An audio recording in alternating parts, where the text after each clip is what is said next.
யோகாம்பால் சாம்பார் பொடி நிறைய பேர் வாங்கிட்டு இருக்கேன்னு எனக்கு தெரிஞ்சது.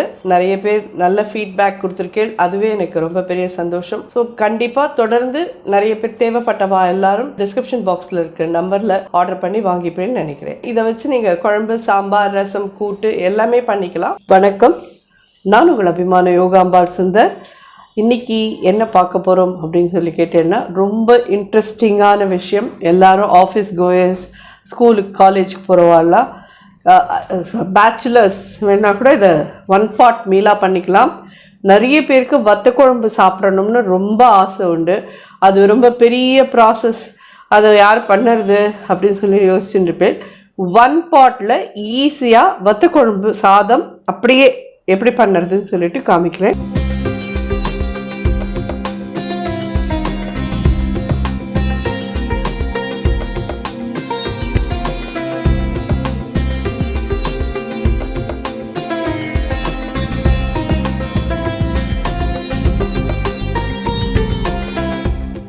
ரைஸ் குக்கர் கப்பால் 1 கப் ரைஸை ஜஸ்ட்டு நினச்சி வச்சுருக்கேன். ஒரு பெரிய எலும்பிச்சம்பழம் சைஸ் புளியை நன்னா 3 டம்ளர் தண்ணி இந்த மாதிரியான கப்பில் விட்டு கரைச்சி இதை ரெடியாக எடுத்து வச்சுருக்கேன். 1 கப் அரிசிக்கு 3 கப்பு 4 கப் இருக்கட்டும். அப்போ தான் அது நன்னா வத்தக்குழம்பு சாதமாக வரும். இல்லைன்னா அது வெறையாக இருந்ததுன்னா நன்னா இருக்காது. நாழியாக அது விரைச்சிக்கும். அதனால் இனிஷியலி கொஞ்சம் தளர இருந்தால் தான் நல்லாயிருக்கும். அது ஃப்ரெஷ் அண்ட் க்ரெஷ்ஷோட நல்லெண்ணெய் விட்டு பண்ணுறேன். இப்போது நல்லா ஒரு 2 டேபிள் ஸ்பூன் கிட்டக்க நல்லெண்ணெய் விட்டுக்கோங்க. ஒரு 1/2 டீஸ்பூன் கடுகு போடுறேன். 1/4 ஸ்பூன் வெந்தயம், பெருங்காயம் கட்டி போட்டுக்கிறீங்களா போட்டுக்கோங்க, இல்லை தூள் போட்டுறேன்னாலும் போட்டுக்கோங்க. நிறைய போட்டுறாதீங்க. சுண்டைக்காய் ஒரு 5-6. அதே மாதிரி ஒரு 1/2 டீஸ்பூன் மணத்தக்காளி வத்தல், 2 மிளகா வத்தல், கருவேப்பிலை, துவரம்பருப்பு ஒரே 1 டீஸ்பூன். அடுப்பு சின்னதாக வச்சுருக்கேன். அடுப்பு பெருசாக வச்சுருந்தேன்னா எல்லாம் தீஞ்சு போயிடும். சின்னதாக வச்சுக்கோங்க. முன்னாடியே நான் உங்களுக்கு சொல்லியிருந்தேன் யோகாம்பால் சாம்பார் பொடியை வச்சு எப்படி வத்தக்குழம்பு பண்ணுறது காமிக்கிறேன்னு. வத்தக்குழம்பு சாதமாகவே இப்போ பண்ணி காமிச்சிடுறேன் உங்களுக்கு. நல்லா நல்லா 2 டேபிள் ஸ்பூன் 2 டேபிள் ஸ்பூன் வரைக்கும் போட்டுருங்க. 2 போட்டிருக்கேன், இன்னொரு 1/2 போடுறேன். சாம்பார் வெங்காயம் ஆப்ஷனல், உங்களுக்கு வேறு ஏதாவது காய் போட்டுக்கிறேன்னாலும் போட்டுக்கோங்க. நல்ல பெரிய ஒரு எலும்பிச்சம்பழம் அளவுக்கு மீடியம் சைஸ் எலும்பிச்சம்பழம்னு வச்சுக்கோங்களேன் எடுத்து கரைச்சி வச்சுருக்கேன் புளியை. இந்த புளியை இதில் விடுறேன். புளி ஜலம் நல்லா வடிகட்டிட்டு வச்சுருக்கேன். 1 2 3 3. இந்த வத்தக்குழம்பு சாத்துக்கு வேணுங்கிற உப்பு ஒரு 3/4 டீஸ்பூன் போடுறேன். இது கொதி வரட்டும். அதுக்கப்புறம் அரிசியை போடலாம். ஒரு சின்ன பீஸ் வெல்லம் போடுறேன் இதில். இதுவும் ஆப்ஷனல். வத்தக்குழம்புக்கெல்லாம் நான் எப்பயுமே போடுவேன். ஸோ அந்த மாதிரி இதுலேயும் போட்டிருக்கேன். நல்லாயிருக்கும் அது. இது எல்லாமே சேர்ந்து ஒரு கொதி வந்ததும் ரைஸை போட்டுட்டு மூடிடலாம். நல்லா ஜோராக ரெடி ஆகிடும். எத்தனை விசில் வாங்கணும்னு கேட்டீங்கன்னா 3லேருந்து 4 விசில் மீடியம் ஹையில் கொடுத்து வாங்குங்க. நல்லாவே ஆகும். 3 டம்ளருங்கிறதுக்கு நீங்கள் 4 டம்ளராக வேணாலுமே வச்சுடுங்க, சந்தேகமே வேண்டாம். அப்புறமா கொஞ்சம் தளர இருந்தால் கூட நாழியாக அது கெட்டியாகும் ஆற. ஸோ வத்தக்குழம்பு சாதம் நல்லா ஊறிண்டு ஜோராக இருக்கும். நீங்கள் டிஃபன் பாக்ஸ்க்கெல்லாம் எடுத்துன்னு போகிறதுக்கு. அட் த சேம் டைம் சுண்டைக்காய், மணத்தக்காளிலாம் நிறைய போட்டுட்டேன்னா கசப்பு தட்டிடும். அதனால் 4 வாசனைக்கோசரம் போடுங்க. வெந்தயமும் அது மாதிரி ஒரு 1/4 டீஸ்பூன் வாசனைக்கோசரம் போடுங்க. கொதி வந்துட்டோம். வெல்லம் போட்டுட்டோம், உப்பு போட்டாச்சு, எல்லாம் ரெடி. இப்போது பச்சரிசி இதில் போட்டுடலாம். முன்னாடியே வாஷ் பண்ணி எடுத்து வச்சுருக்கேன்.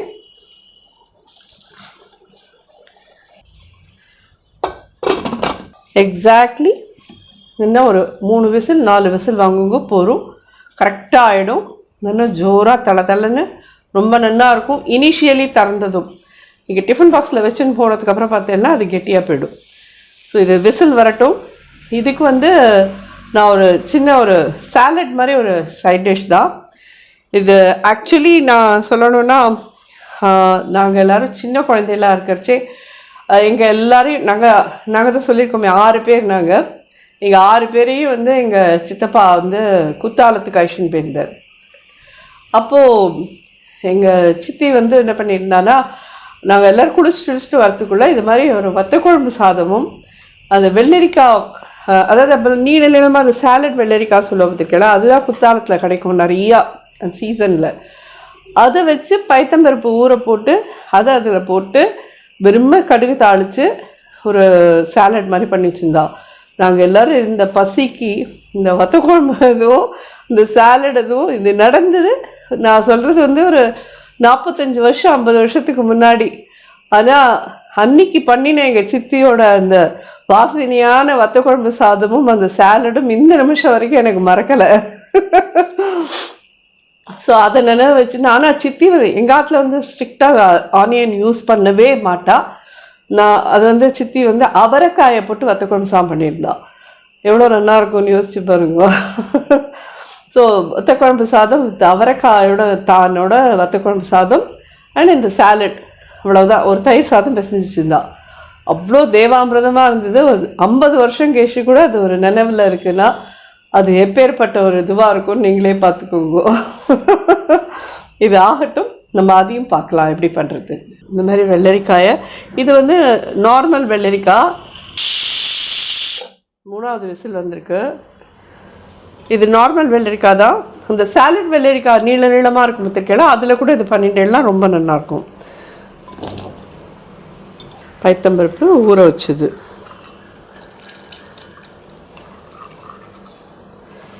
ரொம்ப சிம்பிள், ஆனால் அவ்வளோ ஹெல்த்தியாக அவ்வளோ டேஸ்டியாக இருக்கும்.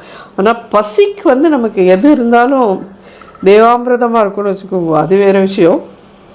இருந்தாலும் இத்தனை வருஷம் கழிச்சு எனக்கு இந்த இது ஞாபகம் வருது பிறகும். அப்படின்னா அன்றைக்கி சித்தி எப்படி பண்ணியிருக்கணும். அதுதான்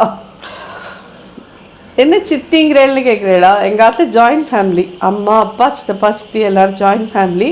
சித்தப்பா சித்திக்கு 2 பிள்ளைகள், நாங்கள் 4 பேர். அதனால தான் 6 டிக்கெட் இருந்தேன். ஸோ 4 விசில் வந்தாச்சு. இதை அடுப்பை அணைச்சிடுறேன். கொஞ்சமாக உப்பு, கொஞ்சமாக மிளகு பொடி. இதில் கொத்தமல்லியா அதுவா எதுவுமே போடலை சித்தி. ஜஸ்ட்டு இதே மாதிரியே வச்சுட்டு மேலே கடுகு மட்டும் பெருங்காயப்பொடியோடு தாளித்து கொட்டி வச்சுருந்தா. நானே இப்போ அவள்கிட்ட கேட்டேன். அவளுக்கு சஷ்டி சதாபிஷேகம் வந்தது. சதாபிஷேகத்தின் போது அவளை பற்றி பேசி நிற்கிறதெல்லாம், நீ ஒரு தடவை இது மாதிரி பண்ணின்னு சித்தி உனக்கு ஞாபகம் இருக்கானா? அடிப்படி எனக்கு ஞாபகமே இல்லை, சாப்பிட்ட நீ தான் ஞாபகம் வச்சுட்டுருக்க அப்படின்ட்டா.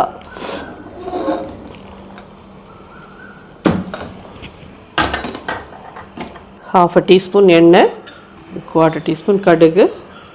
அது இந்த வெய்ய நாளைக்கு இந்த மாதிரிலாம் இதை நீங்கள் வந்து ஆஃபீஸ்க்கு வந்து இந்த சாலடையும் பண்ணி எடுத்துகிட்டு இந்த வத்தக்குழம்பு சாத்தையும் எடுத்து வச்சுன்னு போனேன்னு வச்சுக்கோங்களேன், ஃபில்லிங்காக இருக்கும், ஹெல்த்தியாக இருக்கும். நிறைய சாப்பிட்டா மாதிரி அப்படியே ஹான்னு ஹெவியாக இருக்காது.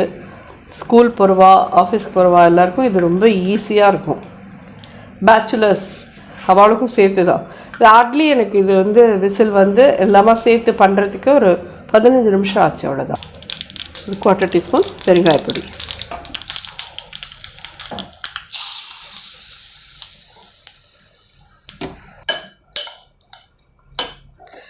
நான் தான் இது அடிஷ்னலாக ஆட் பண்ணுறேன்.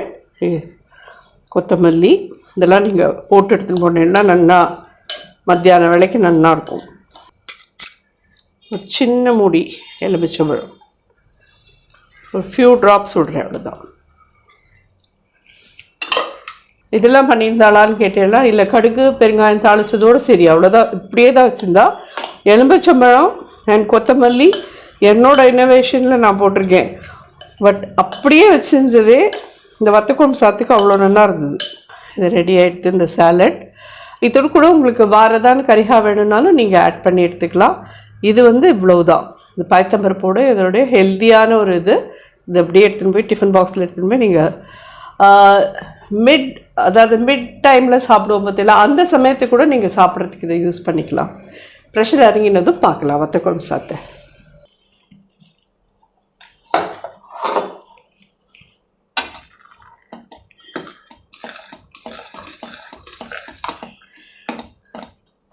வாசனைங்க வந்து அபாரமாக இருக்குது. அப்படியே நீங்கள் பண்ணி பார்த்துட்டு சாப்பிட்டு பார்த்துட்டு சொல்லுங்க. அவ்வளோ நல்லா இருக்குது.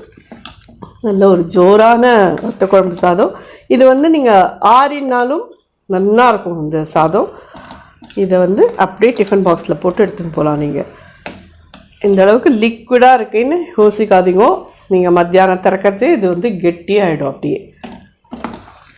ஸோ வத்த குழம்பு சாதம் ரெடி, சாலடும் ரெடி. இதோடு நீங்கள் வச்சுட்டு சாப்பிட்டுட்டு எப்படி இருந்தது எனக்கு ஃபீட்பேக் சொல்லுங்க. நன்றி, வணக்கம்.